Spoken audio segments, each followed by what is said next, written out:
bilan globalement positif, je le trouve très encourageant pour une première édition. Je trouve qu'on est quand même un peu pionnier, un peu précurseur. On donne une impulsion quand même très forte. Notre objectif finalement de vouloir donner un événement majeur, devenir un acteur puissant à l'international. Et aujourd'hui, c'est exactement ce qu'on a voulu mettre en avant, le padel au stade Roland-Garros pour le développement du padel en France, mais à l'international. Il y en a beaucoup qui disent, même des étrangers qui sont venus, des présidents de fédérations étrangères, qui nous disent qu'il y aura un avant et un après Roland-Garros. On l'espère aussi. Il y a plein de raisons qui nous laissent penser vraiment que ça peut être très très très bien dans les années à venir.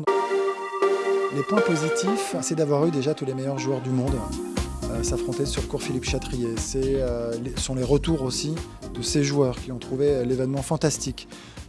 C'est l'ambiance et le public. C'est la zone d'animation qui a vraiment bien fonctionné. Cette place du Jardin des Mousquetaires a bien vécu avec des animations du molki, de la pétanque, du curling, la possibilité de manger, de boire et d'écouter surtout en plus de la musique avec un DJ qui était là.